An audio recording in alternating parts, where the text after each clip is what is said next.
Sonic Racing CrossWorlds is looking to be the Sonic racing game that I've always dreamed of wanting. I always found the Riders games to be a unique racing series, where you have each character on futuristic hoverboards and having to use different tricks and gears to navigate through each track. And then there's the Sega All-Stars games. The first one bringing in the main kart gameplay, but with multiple Sega characters that's not just Sonic. When Transformed came out, I absolutely loved the idea of the game bringing in the new mechanics of switching from car to boat and plane mid-race. So when we heard that a new Sonic racing game was coming out, I was hoping we would revisit or even bring in something new. However, with Team Sonic Racing, we just simply stuck with the regular kart gameplay.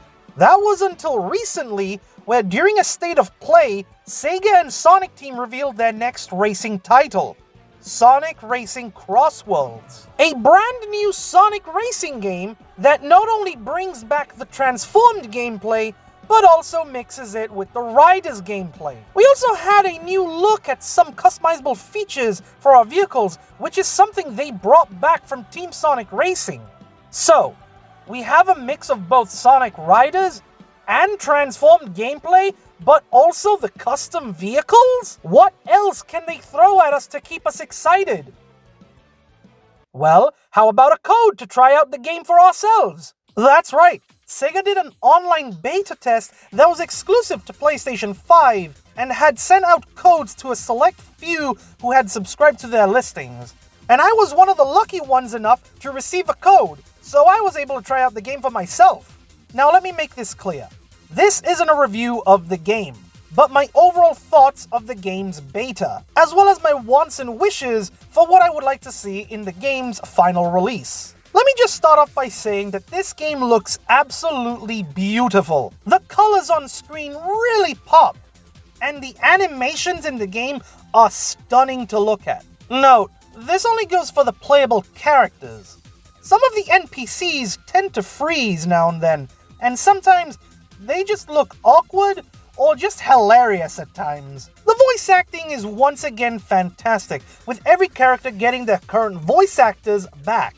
For playable characters, we've got Sonic, Tails, Knuckles, Amy, Shadow, Omega, Eggman, Cream, and Zaz. Now, although this is a small roster, we already know that a ton of other Sonic characters, along with Sega IPs, will be joining the roster down the road. The music in this game sounds amazing, with the first lap using a rendition of its music, while the second lap switches it up to its respective crossworld you go to. Each transition for both the race and the music is flawless and smooth. When leaving the crossworld, you are then transported back to the original race map, where the music then becomes a choir rendition of the first lap's song.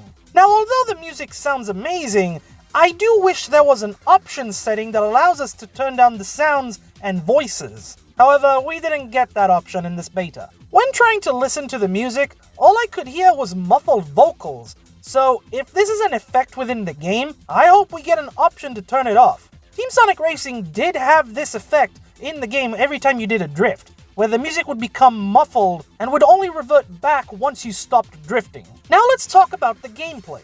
How does it play? Well, it plays nothing like Transformed or like Riders. No matter the character, the controls depend on the car you choose to customize. You have 4 options to choose from: speed type, acceleration type, handling type, and power type, with the extreme gear being locked off for now.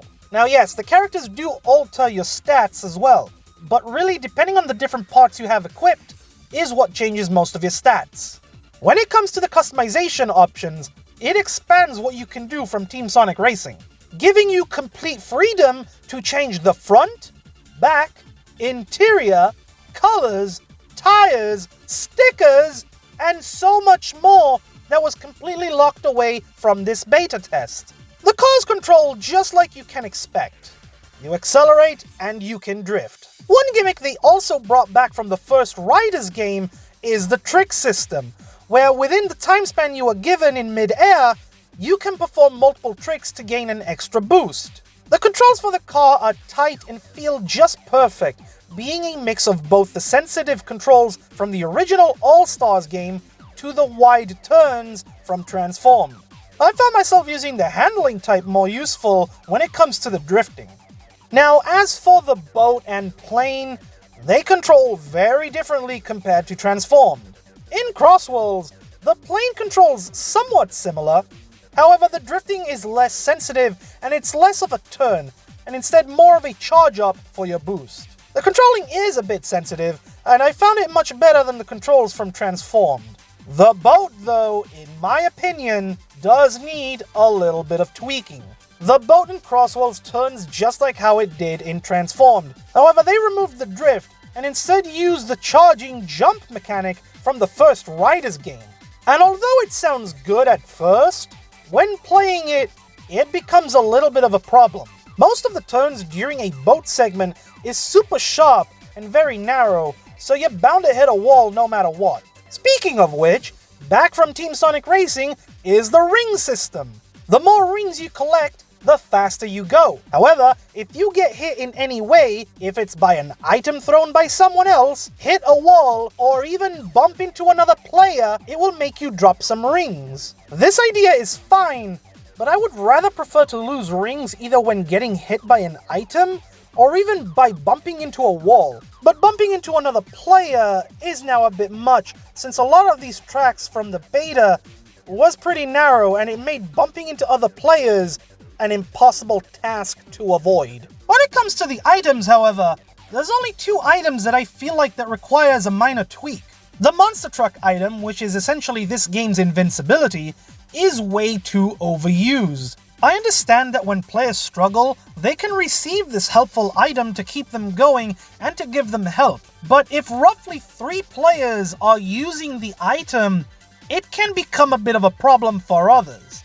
Another thing is to extend the time period the monster truck is used for. It feels like this item can only be used for about 4 to 5 seconds. So if this could be extended to maybe 6 or 7 seconds, that would make this item much better.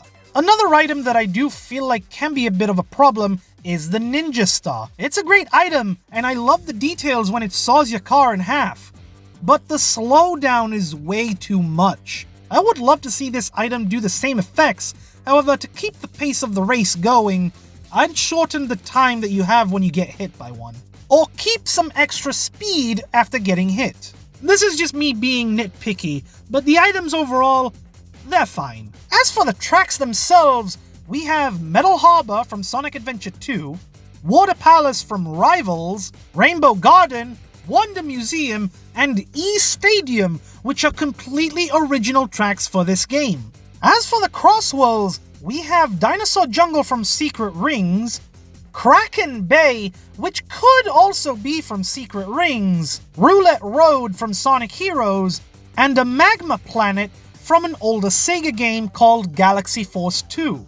The game also allows you to upgrade your skills with unlockable gadgets that help you as you race, such as a quicker trick skill, driving over paths that would normally slow you down after you use a boost on them, extra rings, and so much more. The game also has a rank meter that starts off at E-, and as you progress through each race, you will level up.